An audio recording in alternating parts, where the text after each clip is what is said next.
Hey guys, Derek here from Bomb Socks. Thanks for joining us for another edition of Bomb Bites, where we're helping you feast upon the words of Christ, and we're doing it one wonderful bite at a time. Hey, today's message is going to be kind of brief, if that's okay with you.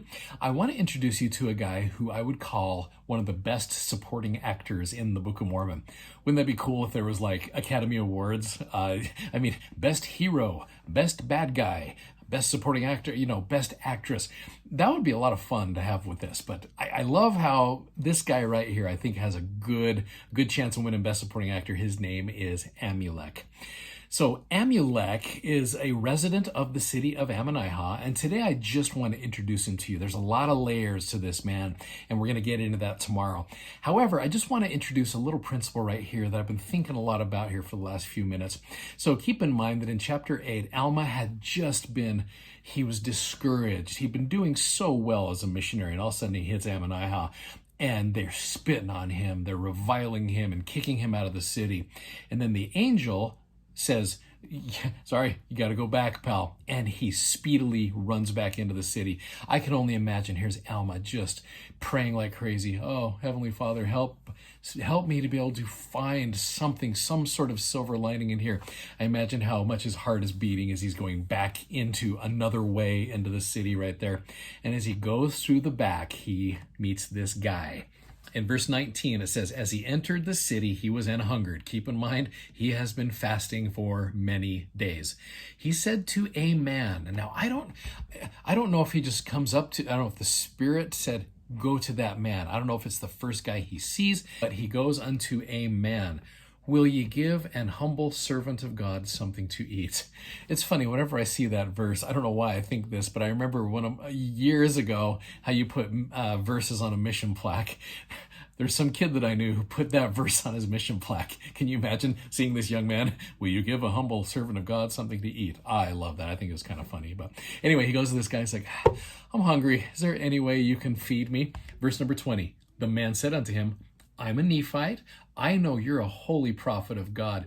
Thou art the man whom an angel said in vision, thou shalt receive. Therefore, go with me to my house. I will impart unto thee of my food. I know that thou wilt be a blessing unto me and my house. And says, the man received him into his house. The man was called Amulek, and he brought forth bread and meat and set it before Alma. Alma ate bread and was filled. He blessed Amulek in his house, and he gave thanks to God, and he spends time together. And then later on, he and Amulek go into the city together. Now, there's a couple of cool messages there. The first one I thought of is, boy, when you're having a difficult time in life, the Lord will place people into your life at the time that you need them. And I know many of you have a testimony of that.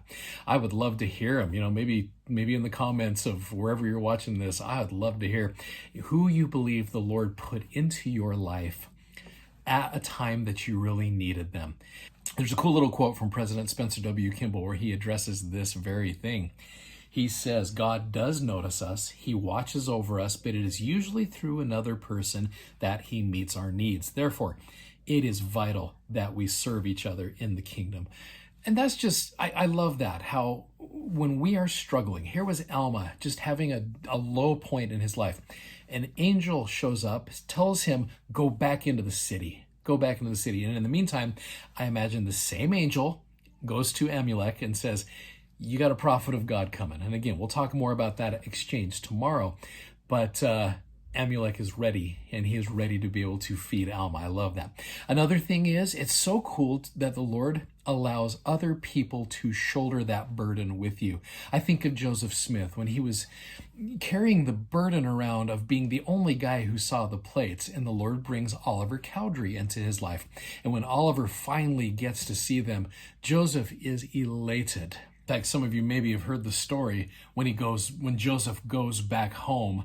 It says, on coming in, Joseph threw himself down beside me. This is his mother, and says, Father, Mother, you do not know how happy I am. The Lord has now caused the plates to be shown to 3 more besides myself, meaning the 3 witnesses. They will have to bear witness to the truth of what I have said. I feel as if I was relieved of a burden that was almost too heavy for me to bear. So when I look at that, I really believe the Lord is so kind when we are shouldering burdens, whether it's the burden of having to go share a message with someone, whether it's the burden of these plates that you've been trying to understand in your life. Or maybe it's just a particular trial that you have, whatever it is, the Lord will send people into your life. So ask for it. Ask for people to help you out. Ask the Lord, say, Heavenly Father, please send me someone who can be an angel to me. Send me someone. And then you pray like crazy that there are people out there who will bless your life. And maybe you're in that situation where things are going good. You say, Heavenly Father, who can I be of service to today? That's where that quote from President Kimball means so much. It is vital that we serve one another because you may be very well blessing someone else's life, which is answering one of your prayers. So anyway, just a little thought for you today as you're going throughout your day. Just remember that God does hear our prayers and he brings people into our lives to be able to answer those prayers. I know that's absolutely true. Hey, you guys have a wonderful day. Godspeed and take care of each other. Okay, take care. Bye-bye.